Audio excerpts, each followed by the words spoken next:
Hello दोस्तों, कैसे हैं आप सभी। आशा करती हूँ आप सभी स्वस्थ और अच्छे होंगे, है ना। खुद पर भरोसा करना सबसे बड़ा साहस है और ये साहस करते रहे, सकारात्मक सोचे और सकारात्मक रहे, क्योंकि सकारात्मकता ही वो ऊर्जा है जो आप लोगों को हर बैड सिचुएशन में लड़ने में ताकत देती है और उससे उभरने में भी ऊर्जा देती है। तो इस ऊर्जा को बनाए रखें। स्वागत है आप लोगों के ही चैनल AFT एडू बूस्ट में, है ना। देखिए आज काफ़ी लॉन्ग टाइम तक क्लास नहीं अपलोड हुआ, उसके लिए मुझे खेद है और उसके लिए मैं सॉरी माफ़ी मांगती हूँ, क्योंकि काफ़ी प्रॉब्लम्स बीच में रहा है इसके बीच में हमारे साथ। तो आज से मैं क्लास कंटिन्यू रखूँगी। देखिए 14 और 15 जीपीएससी आने वाला है, आ ही गया है। ऐसे 8 मार्च है। देखिए अगर थोड़ा बढ़ता है तो ज़्यादा नहीं बढ़ेगा, मतलब कि एक महीना तक ही बढ़ सकता है मैक्सिमम बोले तो, या हो सके नहीं बढ़े, बट आप 8 मार्च को ही लेके चले, है ना। और बाकी तो उत्पाद सिपाही का भी देखिए 22 मार्च डेट है, तो अभी टाइम नहीं बचा है। जो भी टाइम है आप अच्छे से उसे हर एक टॉपिक को कंठस्थ करें। तो मेरा क्लास ना, देखिए प्रीवियस ईयर क्लास चल रहा था ना। मैं एक रांची और खूंटी को जितने भी प्रीवियस ईयर उससे रिलेटेड आए हुए थे मैं अपलोड कर दी हूँ। आज देखिए मैं पलामू और गढ़वा पढ़ाऊँगी, ठीक है। तो इस तरह जितने भी डिस्ट्रिक्ट से किस तरह का क्वेश्चन पूछता है, और उसके साथ मैं बेसिक नॉलेज भी इस डिस्ट्रिक्ट से रिलेटेड देती जाऊँगी, ताकि इसके बारे में अगर नेक्स्ट एग्जाम में पूछे तो आप लोग से वो हो पाए, है ना। और बाकी मैं तो जो क्लासेस मैं लूँगी हर सब्जेक्ट मतलब चैप्टर का। बाकी मैं अभी सबसे पहले प्रीवियस ईयर, ताकि इसका नेचर और प्राकृतिक समझ में आ जाए, है ना।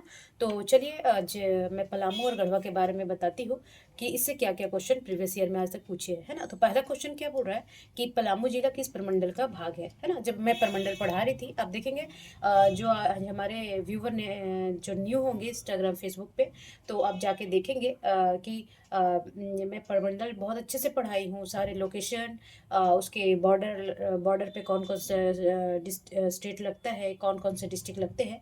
तो एक बार जो नहीं पढ़े हमारे क्लास को उसको जाके देखे। आई होप आप कभी नहीं भूलेंगे, है ना। मान लीजिए देखिए ये झारखंड है, ठीक है। मानेंगे क्या, ये है ही, ठीक है। तो ये गढ़वा है, ठीक। ये पलामू हो गया, ठीक है। तो माफ करेंगे, पलामू जिला किस प्रमंडल का भाग है, तो ये है पलामू प्रमंडल का। कौन सा है, पलामू प्रमंडल का, ठीक है। ये इसका आंसर हो जाएगा। अच्छा, तो इसमें देखिए ये तीन हो जाएगा इसमें, गढ़वा, पलामू और यहाँ पे लातेहार, है ना। तो ये तीन डिस्ट्रिक्ट इसमें आते हैं। और इसका मुख्यालय कहाँ पे बताई थी मैं, ये है मेदिनीनगर, जिसे डाल्टनगंज भी कहते हैं, है ना। तो इस क्वेश्चन का क्या हो जाएगा कि पलामू जिला किस प्रमंडल का भाग है, तो किसका है, पलामू प्रमंडल का, ठीक है। अच्छा दूसरा देखिए एक चीज़ और यहाँ जान लेंगे कि झारखंड का जैसलमेर किसको बोला जाता है ना। झारखंड का जैसलमेर बोला जाता है पलामू को, ठीक है। तो ये भी ध्यान रखेंगे। और इसमें और ये जान लीजिए कि इसमें इस प्रमंडल में तीन आता है, ठीक है। और इसमें गढ़वा, देखिए इसका बॉर्डर भी मैं बता दूं, ऊपर से बिहार से लगता है, इधर चतरा लगता है पूर्वी साइड, ठीक है। पश्चिम में गढ़वा लगता है और दक्षिण में किसके साथ लगता है, तो लातेहार। कभी पूछ ले कि किसके किसके साथ ये शेयर बॉर्डर शेयर करता है, तो आप यहाँ से इसका क्लियर हो जाएगा, ठीक है जी। चलिए दूसरा क्वेश्चन बोलता है कि पलामू की स्थापना किस वर्ष हुई थी, ठीक है। तो देखेंगे कि पलामू की स्थापना कब हुई थी, 1892 ईस्वी में। देखिए क्वेश्चन कहाँ से पूछता है और आप लोगों को कहाँ कहाँ पे फोकस करना होगा जब अपने इसका विस्तार से क्लास करेंगे। तो वही बोल रहा है कि पलामू की स्थापना स्थापना पूछता है, वो किस प्रमंडल से, उसका बॉर्डर शेयर किसके साथ होता है, उसका क्षेत्रफल क्या है, डेंसिटी क्या है ना, ये सब सेक्स रेशियो क्या है, ये सब पूछता है। तो जब हम एक दो बार पढ़ लेंगे ना, तो हमें नहीं लगता कि किसी तरह का क्वेश्चन छूटेगा, है ना।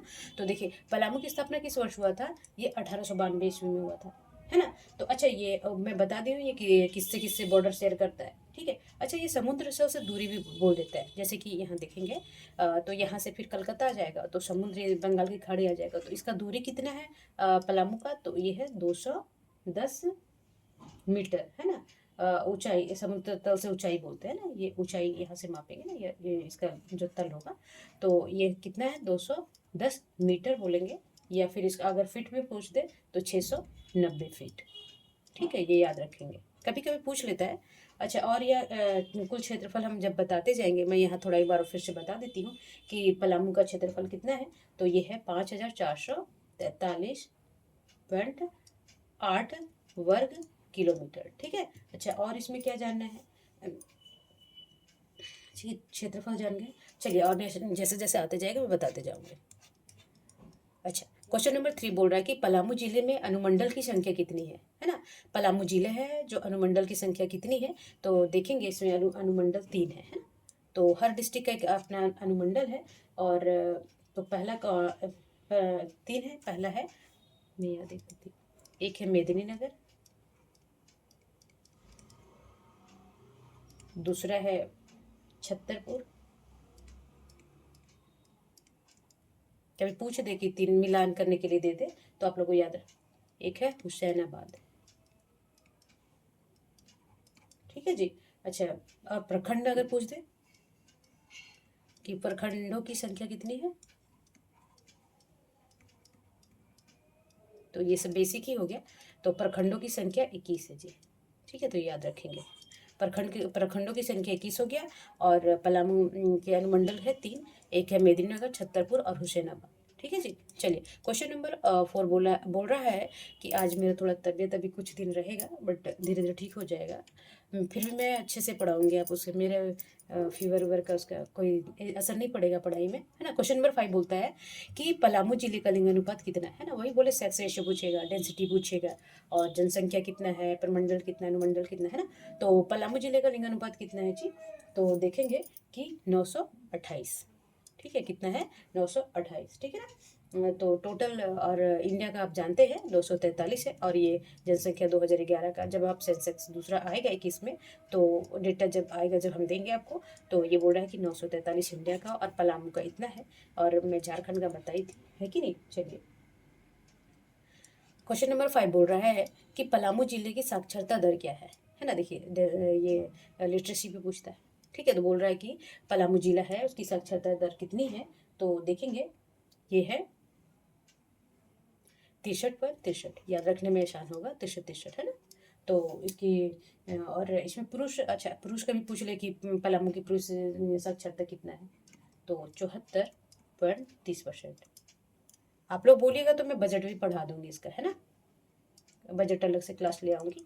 और तो इसके साक्षरता, पुरुष साक्षरता है 70.74 74.30%। ठीक है। अच्छा, महिला कितनी साक्षर है यहाँ की? तो 52 पॉइंट। देखिए अभी भी महिलाएं काफ़ी कम है, महिलाओं को पढ़ना होगा, है ना। जब आप 50% आबादी शेयर करती है तो एटलीस्ट आप लोग को भी पुरुषों इतने साक्षर होना चाहिए, है ना। चलिए, और क्या जानना है इसमें कि साक्षरता दर तो देख लिए, और पुरुष महिला और 3 प्रमंडल है वो, अनुमंडल है वो भी देख लिया। चलिए क्वेश्चन नंबर 6 बोल रहा है कि पलामू जिले में कितने विधानसभा क्षेत्र है ना। जैसे टोटल 24 डिस्ट्रिक्ट है झारखंड के, तो उसमें कितने सीट आते हैं विधानमंडल के? 81 आता है। तो पूछ रहा है कि पलामू जिले में कितने विधानसभा क्षेत्र है ना, जनसंख्या के अकॉर्डिंग होता है। तो पलामू जिले में है टोटल 5। कितना है? 5। 5 है। और कौन कौन से, मैं थोड़ा सा बता देना चाहूँगी कि ये 5 विधानसभा क्षेत्र कौन सा है। एक देख लीजिए एक बार ना, ये याद रहेगा। एक है डाल्टनगंज, ठीक है। दूसरा आपका हो गया पाकी, ठीक है जी। और तीसरा हो गया आपका विश्रामपुर। ठीक, विश्रामपुर हो गया। दिख रहा है आप लोग को? मैं थोड़ा सा मिटा के फिर से कर देती हूँ। भाग रहा है भाई, ऐसे नहीं भागते।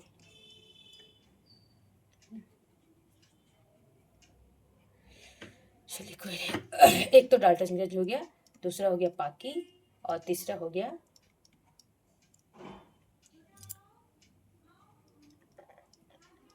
विश्रामपुर।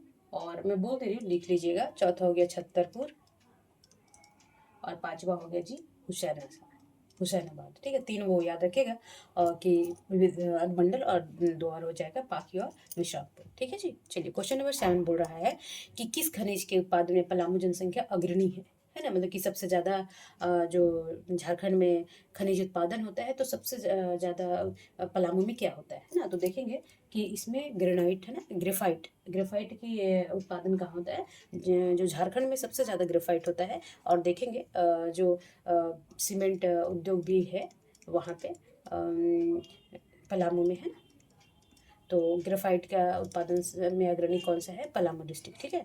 चलिए क्वेश्चन नंबर 8 बोल रहा है कि शाहपुर, चांदनी किला, रोहिला का किला तथा विश्रामपुर का किला किस जिले में? देखिए विश्रामपुर भी वहाँ विधानमंडल है। रोहिला किला, चांदनी किला, तो ये कहाँ पे है? तो ये है पलामू में। ठीक है जी, तो ये याद रखेंगे और बाकी मैं बाद में पढ़ाऊंगी और इसके बारे में जब डिस्ट्रिक्ट पढ़ाऊंगी तो अभी यहाँ बहुत कुछ जाना मुनासिब नहीं। चलिए क्वेश्चन नंबर 9 बोल रहा है कि पलामू में किस जनजाति की बहुलता है ना? तो किस जनजाति की बहुलता है, यहाँ पे कौन कौन सी जातियाँ पाई जाती हैं मुख्य रूप से? तो देखेंगे उरांव तो पाए जाते हैं, चेरो भी पाए जाते हैं, कोरवा खरवार भी, है ना? तो उरांव, चेरो, कोरवा, खरवार, किसान, बिरहोर, तो देखेंगे इसमें सभी जातियों के पलामू में क्या है? प्रधानता है। ठीक है, तो इसमें ऑप्शन क्या हो जाएगा? उपयुक्त में सभी। ठीक है जी, क्वेश्चन नंबर 10 बोल रहा है कि पलामू जिले में निम्न में से किस स्थान पर गुलाल प्रोसेसिंग इकाई की स्थापना की गई थी, है ना? की गई है। तो देखेंगे गुलाल प्रोसेसिंग की स्थापना ये किया गया था लेस्लीगंज। कहाँ पे किया गया है? लेस्लीगंज में। और इसे देखिए, इसमें गुलाल प्रोसेसिंग लेस्लीगंज, इसका वर्तमान नाम क्या रखा गया? नीलांबर पीताम्बर। ठीक है, तो पलामू जिले में गुलाल प्रोसेसिंग इकाई लेस्लीगंज में किया गया था और इसका वर्तमान नाम नीलांबर पीताम्बर रखा गया है। चलिए क्वेश्चन नंबर 11 बोल रहा है कि अब देखिए गढ़वा से, इसमें 2 डिस्ट्रिक्ट है ना, पलामू और गढ़वा, तो आपको गढ़वा से क्वेश्चन आ रहा है कि गढ़वा जिले किस जिले से अलग होकर नए जिले के रूप में अस्तित्व में आया, है ना? तो गढ़वा किससे अलग हुआ था? तो ये हुआ था पलामू से। किससे हुआ था जी? पलामू से। ठीक है, याद रखेंगे।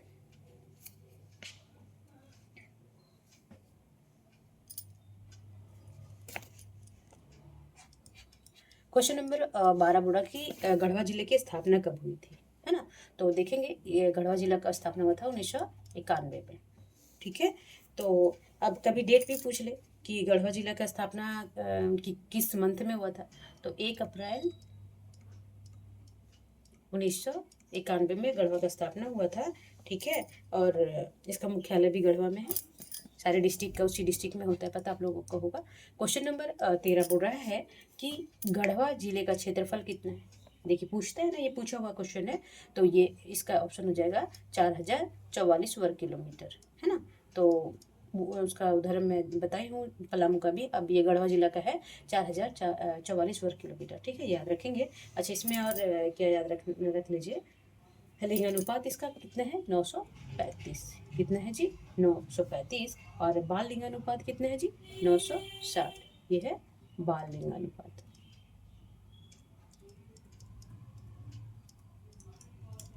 और ये लिंगानुपात है। ठीक ठीक, ये याद रखना है। और जनसंख्या घनत्व भी देख लीजिए यहाँ पे, तो 323 लोग पर किलोमीटर रहते हैं। ठीक है, याद रखना है। और अच्छा, साक्षरता अभी मैं बताऊंगी आगे, है ना? चलिए क्वेश्चन नंबर बोला कि गढ़वा जिले में कितने अनुमंडल है ना? तो गढ़वा जिले में कितने अनुमंडल है जी? तो ये है 3। ठीक है, अच्छा इसमें प्रखंड की संख्या भी कभी पूछ ले, तो उसमें पलामू में कितना था? 21 था, इसमें है 20। इसमें प्रखंडों की संख्या कितना है?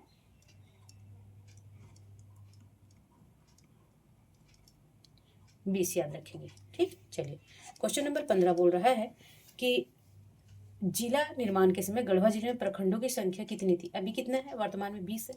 बट जब जिला निर्माण हुआ था ये 1991 में, तो इसकी प्रखंड कितने थे? तो ये थे 8। ठीक है, याद रखेंगे। देखिए क्वेश्चन कहाँ कहाँ से पूछता है। ठीक है जी। अच्छा, अनुमंडल गढ़वा जिले के अनुमंडल ऊपर बताइए ना यहाँ पे, तो यही मैं बता देती हूँ। ठीक है, तो इसके अनुमंडल कौन कौन से हैं? एक तो गढ़वा आ गया। ठीक ठीक है जी, क्या हो रहा है जी? एक गढ़वा हो गया और दूसरा हो गया नगर उटारी। कौन है? थोड़ा मैं नीचे कर लेती हूँ, है ना? दूसरा है नगर उटारी। ठीक है, तीसरा है आपका रंका। कौन सा है? रंका, याद रखेंगे। ठीक है, चलिए अब क्वेश्चन नंबर 16 बोल रहा है कि गढ़वा जिले की कुल आबादी कितनी है ना? अब देखिए जनसंख्या से भी पूछता है, जनसंख्या कितना है, साक्षरता दर कितना है, कब बना, है ना? तो गढ़वा जिले की कुल आबादी कितना है जी? तो ये है 13,22,784।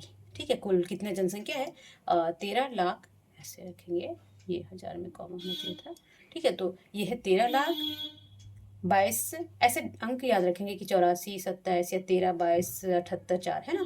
तो 13,22,784, एक दो बार नजर दौड़ाने से फिर हो जाता है ना। तो चलिए, और देखेंगे कि इसमें विधानसभा सीट में बता देना चाहती हूँ। विधानसभा जो क्षेत्र है वो 2 है, एक है गढ़वा और एक है भावनाथपुर, ठीक है। एक है गढ़वा और दूसरा है भावनाथपुर, ठीक है, 2 है, ठीक है जी, ये याद रखिएगा। चलिए, क्वेश्चन नंबर 17 बोल रहा है गढ़वा जिले में साक्षरता की दर कितना है। देखिए, हमेशा पूछेगा, देखिए साक्षरता तो पूछेगा, उसकी जनसंख्या, स्थापना कब हुआ, बस ये 2-4 जो क्वेश्चन है ना, एकदम वो तो पूछता ही पूछता है, बाकी तो आपको याद रखना ही है, और ये तो मस्ट याद रखना है, ठीक है। चलिए, क्वेश्चन नंबर 17 पूछ रहा है कि गढ़वा जिले की साक्षरता दर कितनी है ना। तो इसका साक्षरता दर कितना है 60.36%, ठीक है। चलिए, तो गढ़वा जिले की साक्षरता दर कितनी है 60.36। चलिए, क्वेश्चन नंबर 18 बोल रहा है कि गढ़वा जिले की जनसंख्या घनत्व कितना है, ठीक है। तो अभी ऊपर मैं बताई थी, तो इसका क्या आंसर हो जाएगा 323, ठीक है। पर किलोमीटर लोग रहते हैं वहाँ पे, जैसे मान लीजिए क्षेत्रफल है तो 1 किलोमीटर में, देखिए घनत्व मैं बताई थी वहाँ पे जनसंख्या का, मैं नेशनल जनसंख्या के बारे में, जनसंख्या कितने भी टर्मिनोलॉजी है ना, मैं उसमें सारा बता चुकी हूँ। तो 18 क्वेश्चन पूछ रहा है 18वां कि गढ़वा जिले की जनसंख्या घनत्व कितना है, तो ये है 323, ठीक है। चलिए, क्वेश्चन नंबर 19 पूछ रहा है गढ़वा जिला का लिंगानुपात कितना है। अभी मैं ऊपर बताई हूँ, तो कितना है जी, तो 935। 1000 महिलाओं में गढ़वा में कितनी पुरुष, माफ करेंगे, 1000 पुरुषों में, है ना, महिलाएं कितनी है 935, और 65 लड़के कहाँ शादी करेंगे जी, है ना, कहीं और डिस्ट्रिक्ट से मैनेज कर लेंगे, स्टेट से, है ना। तो वो तो होता है, बट वहाँ पे तो लिंगानुपात 943 है ना। अभी भी तो महिलाएं कम है, ठीक है। तो बेटी बचाओ और बेटी पढ़ाओ, ठीक है। चलिए, क्वेश्चन नंबर 20 बोल रहा है कि सोन नदी झारखंड के किस जिले में बहती है ना। तो देखेंगे कि गढ़वा, ये हमारा झारखंड है, हमारा प्यारा झारखंड, और इधर से सोन नदी होके ये बिहार में मिलती है, तो ये गढ़वा होके गुजरती है ना। यहाँ पे गढ़वा है, तो यहाँ सोन नदी है, ठीक है। जब हम नदी पढ़ाएंगे तो लोकेशन करते हुए पढ़ाएंगे, आप टेंशन ना लें। तो ये कहाँ से होके गुजरती है जी, गढ़वा से, ठीक है जी। चलिए, क्वेश्चन नंबर 21 बोल रहा है कि गढ़वा जिले में किस नगर का नाम बदलकर वंशीधर नगर रखा गया। जैसे कभी करंट में ऐसा इशू रहता है, तो अभी हम 3 बताए थे आप लोग का, क्या बोलते हैं, विधानसभा क्षेत्र, उसमें एक जो वंशीधर नगर किसको रखा गया, तो नगर उटारी का नाम रख चेंज करके क्या कर दिया गया, वंशीधर नगर, ठीक है। चलिए, क्वेश्चन नंबर 22 बोल रहा है कि गढ़वा जिले की प्रमुख जनजाति कौन सी है। जैसे जनजाति वहाँ रहती है, तो कौन जनजाति मुख्य रूप से पाई जाती है ना। तो देखेंगे उरांव भी पाया जाता है, कोरवा जो आदिम जनजाति है। आप लोग को जब हम पढ़ाएंगे जनजातियों में कौन से 8 और 32 जातियों में 8 आदिम जनजाति, 25 जनजातियाँ हैं, और चेरो, तो ये तीनों जनजातियाँ क्या है, गढ़वे में पाई जाती है। तो क्या हो जाएगा आंसर, उपयुक्त में सभी, ठीक है जी। चलिए, क्वेश्चन नंबर 23 बोल रहा है कि झारखंड का एकमात्र जिला कौन सा है जो 3 राज्यों उत्तर प्रदेश, बिहार, झारखंड को स्पर्श करती है ना। तो ये कौन सा हो जाएगा जी, गढ़वा, ठीक है। तो अब देखेंगे ये हमारा प्यारा झारखंड है, और अच्छा नहीं बना, फिर भी लोकेशन अभी देखना है आप लोग को। तो ये हो गया गढ़वा जी, ठीक है, ये गढ़वा हो गया, ये हो गया बिहार आपका, है ना, बिहार हो गया, और ये हो गया यूपी जी, सोनभद्र, है ना, सोनभद्र डिस्ट्रिक्ट है यहाँ पे, और यहाँ से क्या है जी, छत्तीसगढ़, ठीक है। तो छत्तीसगढ़ भी ये लग रहा है, ठीक। तो इधर से यूपी, बिहार और छत्तीसगढ़, तो ये तीनों स्टेट्स को कवर करता है ना। तो देखेंगे कि झारखंड का एकमात्र जिला, जो झारखंड का एक जिला है जो 3 स्टेट है, बाकी तो देखिए 2-2 लगते हैं। इधर से आपका यहाँ पे सरायका दिल्ली का आ जाता है, है ना, पूर्वी और पश्चिमी सिंहभूम के बीच में है जो डिस्ट्रिक्ट है, वो इधर वेस्ट बंगाल से लगता है और उड़ीसा से भी लगता है। अच्छा, चलिए, यहाँ पे भी इधर बिहार से लगता है और ये वेस्ट बंगाल से लगता है। इधर भी जो गुमला हो गया, और नीचे वाला डिस्ट्रिक्ट जो हो गया उसको, वो भी देखिए इधर छत्तीसगढ़ लगता है और इधर उड़ीसा से लगता है। तो बट जो गढ़वा है वो 3 राज्य से लगता है ना, ये छत्तीसगढ़ हो गया, फिर बिहार से हो गया और यूपी से हो गया, है ना। तो अभी मेरा थोड़ा तबीयत खराब है ना, तो मैं थोड़ा सा ज़्यादा लग रहा है, बट कोई नहीं, मैं पढ़ाने में तो कोई गलती नहीं करूँगी। आप 1-2 दिन ही चलेगा ऐसा, बाकी सब ठीक है। चलिए, तो चलिए आज इतना ही क्वेश्चन है, और अभी मैं डिस्ट्रिक्ट सोच रही हूँ जल्दी जल्दी निकाल दूँ, फिर मैं CNT एक्ट और SPT एक्ट को स्टार्ट करना चाहती हूँ, क्योंकि उससे हर बार GPSC में देखिए 10-15 क्वेश्चन रहता ही है ना, तो हल्के में नहीं। और जब मैं क्वेश्चन कराऊंगी तो उसमें जितने भी टर्मिनोलॉजी जैसे खुदकट्टी क्या है, रैयत क्या है, वो सारा उसमें भी पढ़ाऊंगी। और जब मैं क्लास लूँगी तो उसमें विस्तार से पहले टर्मिनोलॉजी पढ़ाऊंगी, फिर अलग से उसको आर्टिकल्स पढ़ाएंगे, है ना, भाग अनुच्छेद वगैरह जो भी है।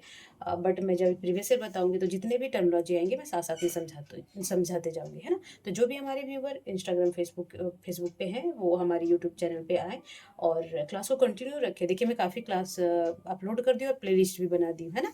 तो एक दो बार तो ज़रूर देख लें, बहुत काम आएगा आप लोग के एग्जाम में, है ना। चलिए तब तक अपना और अपनी फैमिली का ध्यान रखेंगे, स्वस्थ रहेंगे, मस्त रहेंगे, और अपने ड्रीम को अचीव करने का हर कोशिश प्रयास करेंगे, ताकि ये ड्रीम हो जाए तो बहुत सारे टेंशन ऐसे ख़त्म हो जाते हैं।